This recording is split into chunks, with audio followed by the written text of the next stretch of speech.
What the precision is going on? Welcome to this week's episode of Black Plague Precision, where we spend a day at the 1,000-yard range. Let's get into it. All right, so here's the thing. I decided to split my drive and actually being at the range into sort of this one video here. So I actually really like to watch like when people are driving down to the range and what does it look like and things like that. I think aesthetically it looks really nice, but then I sort of am like, okay, I just want to see you on the range. So I decided to throw that up on the left. And on the right-hand side, you'll see me actually at the range. Now, hopefully you've watched my Get Ready video with me, which shows everything that I load into my case and everything that I take with myself out into the range to shoot F-class and bench rest. So you'll notice sort of I'm taking stuff out, and you should have already seen everything that goes in there if you haven't checked that video out. But yeah. Super nice aesthetic video. The drive up to there is pretty amazing, and especially in the morning, you get to see the sun come up. And then on the right, it'll have me, getting ready for the shooting. Now, you will notice that I do not have a traditional F-class build, and I do not plan on ever having a traditional F-class build. I love modularity. I love that I can use my rifle and change it out. And I believe with a few key components that you can be just as competitive as anyone else on the range at F-class. And this was traditionally a PRS or precision rifle series or shooting build. So I'll still have some components. I'm waiting on the Seb Neo X. I've been on the wait list now for I think 10 months. I was originally on it for scheduled for 12 months to get it. And now they're saying 14 to 16 months. So I'm hoping to have it by the end of the summer. We'll see. But you'll see I'm here. I'm setting up. Now, I do a couple things right when I'm getting set up. You'll see that I'm running bipods in the front. Those are the PRS single pool MDT bipods on the front. I love them. They're great.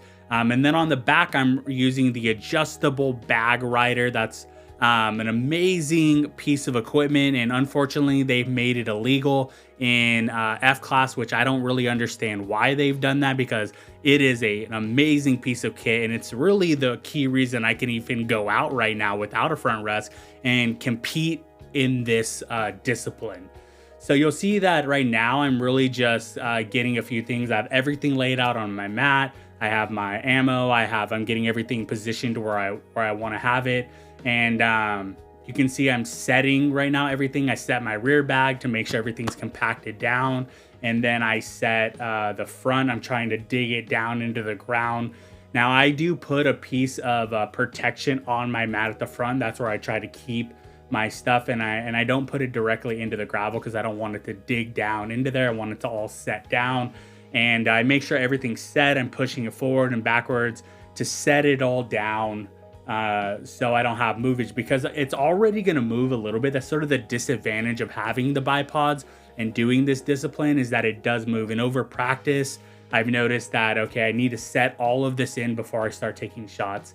And I am using a couple new things today. So I do have my chronograph on. I'm also using the bobsled inside instead of the magazines, because you can't use magazines in F-class, or at least you shouldn't really. You should be using something like this. So the bobsled allows me to take shots and single feed them in, and it's always in the same things. I don't have to worry about the springs inside of the mag loosening up and things like that. So also I borrowed some of the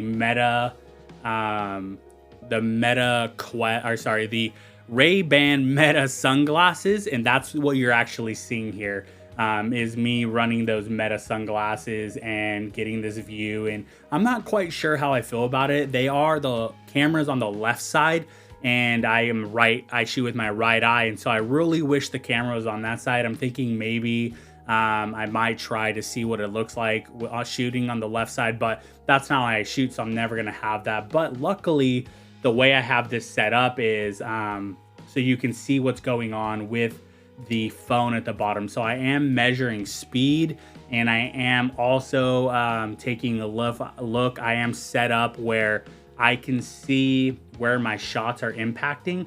Now, I was having a little bit of trouble switching between the two apps, and traditionally, I wouldn't be running so many things at once. I'm here testing the adjustable grip from the same company that makes the adjustable bag riders. That's the main sort of reason I was out there, to test that out. I'm gonna have another video coming out on my final thoughts on that, but I do have some other videos, the unboxing and first initial thoughts on the grip. I'm doing a second testing on my chronograph.